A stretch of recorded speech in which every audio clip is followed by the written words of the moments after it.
Hello darlings, in a minute I'm going to be playing you a chilling, spine-tingling spirit voice that literally breaks a transmission of my podcast and speaks over me. He actually stops whatever I'm saying and records his voice over mine and stops me from saying the word pray. Now, this is important that I actually give you the background of this before you listen to this and hopefully help me out a bit. We went to Spain, as people will know that follow us, for 3 months, okay? And we got to a villa and I hated it as soon as I went in there. Just absolutely hated it.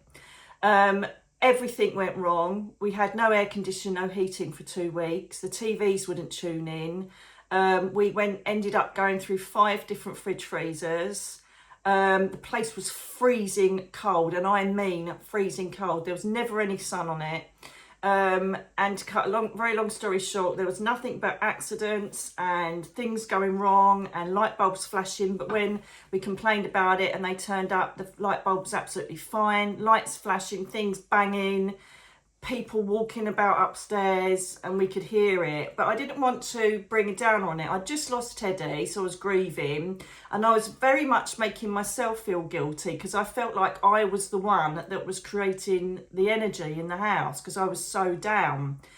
And I'm going to tell you now, I got to a stage where I was crying hysterically in the middle of the night one night, and I said, I want to go home. I can't do this anymore, Darren. And he was going to get me a flight home. And I spoke to Lorraine because Lorraine came out, my lovely Lorraine. She came out for a week with her daughter, and I asked her to bring all my cleansing kit. And it ended up, the renters were just a nightmare. They basically said at the end, oh, we would have let you leave and we would have let you have all your money back, but they didn't. So they gave us no option at the beginning because after about a week or so, I said, I don't want to be here. We want our money back and we want to go elsewhere.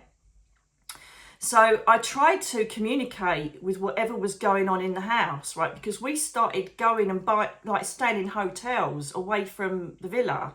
We started going in all sorts of places and like Airbnb. We would stay out all day and just, right, let's go back. We even moved from the main bedroom because that was where a hub of the energy was. So I sat down and thought, right, I need to sort this out. I kept cleansing it. I cleansed it nearly every single day in the end, this villa, right? And I literally found out that the owners of it, because I asked the rental people, like, what is going on? Did someone die here? Because I can't grab hold of the entity. I can't sit down and have a chat with it. You know, and normally I can go in and go, right, you're a problem, come and talk to me because I'm not fluffing having this. Do you know what I mean? Nothing like that. There was no solid sentient energy for me to grab hold of and say, fluff off. Do you know what I mean? So they said that the owners were elderly and the bloke was in the last stages of dementia. So I looked at the theory of potentially that he was so angry and so down on the fact that he would never go back to his home in Spain because he hadn't been there for like 7 years.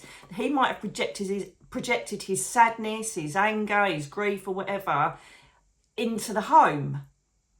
It's the only thing I could think of because it was like a residual shit energy. It was horrible.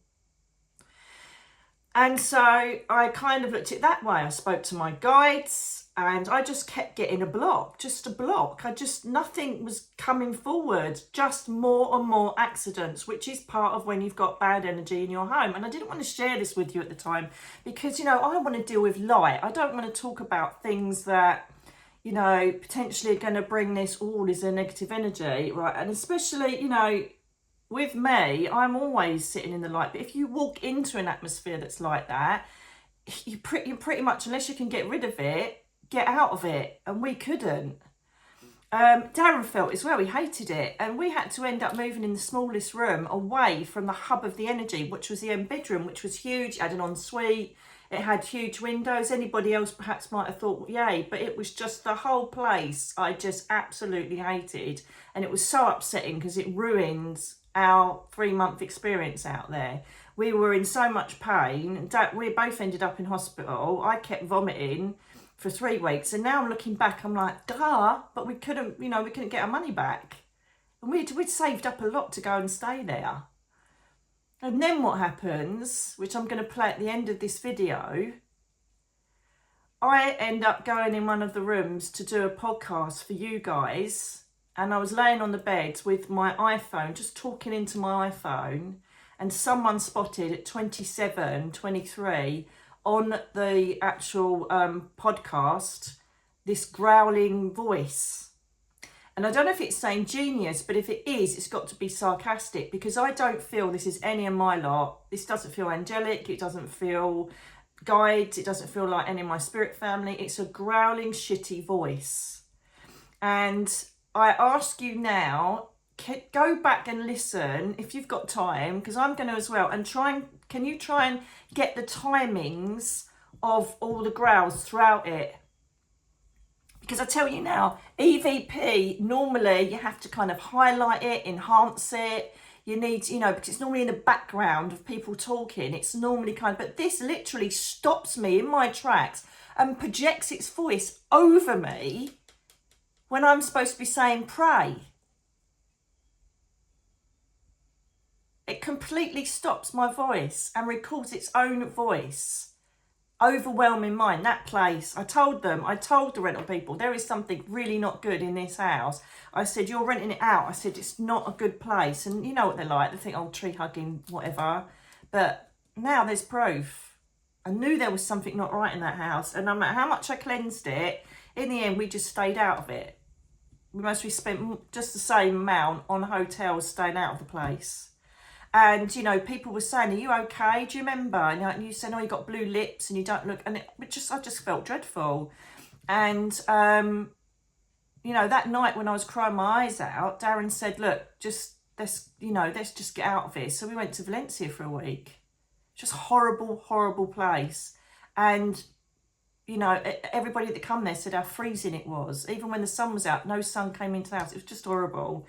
Anyway, listen to the voice. What do you think it says? What do you think it's saying? Can you visualize? It's really weird when it's happening to you, but can you visualize what it is? Can any of you mediums there assist me and try and feel what's going on? Because this is not any part of my team. I tell you that now. I walked into it, so I was exposed to it. And I kept trying to talk to it. And I remember going upstairs one day and it was banging the door and I went, fucking hell, enough! Shut up! Like that. Excuse my French. So just shut up! I know you're here, but who the fuck are you? Just shut up! Like that. That's how I was feeling. And then it just stopped, and then I'd walk downstairs and then it would carry on again. But I couldn't grab it. I couldn't get hold of it. I didn't know what it was. I couldn't face it, so I don't know if it was just aloof. I've never had an experience before where I couldn't just go in and say, right, you're the problem. Let's have a chat. You need to pop off and go wherever you belong, right?